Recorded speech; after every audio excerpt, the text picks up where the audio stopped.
Hello again, everyone. This is Randy, your sewing machine man, and today what we have is a Janome 3160 QDC. Now, the reason we're looking at this today because I've been talking to you about machines that come to you now, and they've left off this feature and they've left off that feature, trying to make it a little bit more profitable for them, and just you leave off features and the machine gets cheaper for you.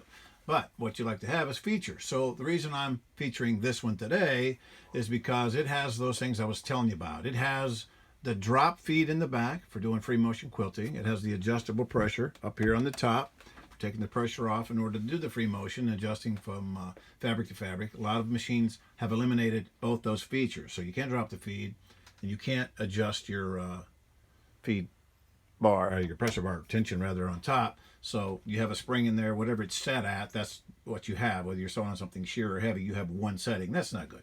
If you have an adjustable setting, that's ideal. Now you see a metal bobbin up here on top, just for the sake of distraction. I have that up there. That's the customers that came in the machine, and I always take the thread off of that, spin it onto a plastic bobbin. This machine comes with plastic bobbins.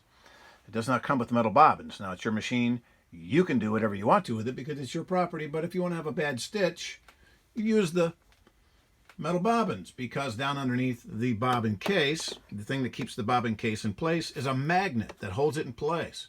And that magnet reacts to the metal, increases your tension, and causes a bad stitch. It'll pull down underneath. Now, if that's not a problem, use your metal bobbins and be happy ever after. I use the plastic bobbins. I always give everybody a plastic bobbin and tell them, by the way, use a plastic bobbin for optimum stitch quality. Now, this is a auxiliary spool pen, and it sits up here on top, and it comes with the machine. Sometimes they give you one or two.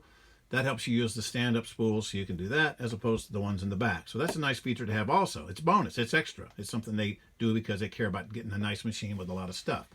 I always tell people, if you're carrying these around, putting them in your case, take that out because it's plastic. And I always tell you that plastic has two jobs.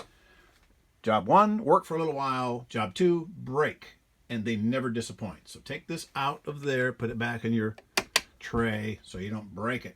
Now, this machine has a chrome hook assembly.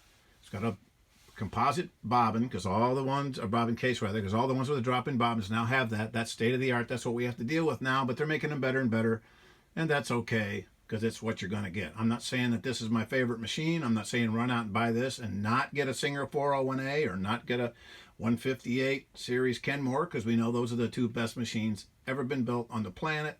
Maybe throw a Bernina 830 in there with it, but those are my favorites. But this is what we have to deal with now. You want to go out and get a new machine that you can do your quilting and mending and dressmaking, whatever you want to do, or take it to the quilt retreat. It's not a great big heavy 18-wheeler type thing.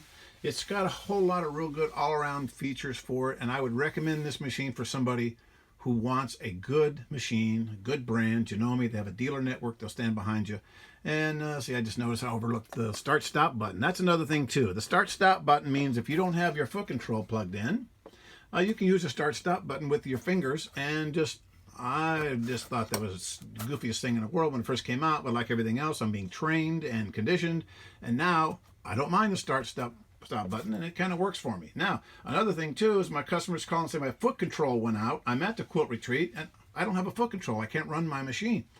I say, does it have a start-stop button on it? And they go, what is that? Because they never noticed it either. They bought the machine not even knowing it had the feature, or the guy was giving them the demonstration, or they bought it online, whatever.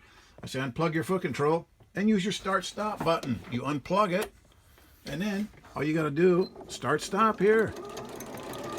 Pretty cool. And you can wait till your new foot control comes in, if it ever does. And then meanwhile, you can be sewing. And when it gets there, you'll probably keep it in the bag, because by then you'll be so used to doing the start-stop button that you'll just go ahead and use it. Maybe, maybe not. I like the foot control. I'm old school, so for me, the old school foot control works.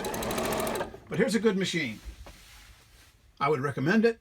Like I say, it's not my all-time, never been anyone made better, but if you're going to go out and buy one today, you can't go wrong to get a Janome 3160 QDC.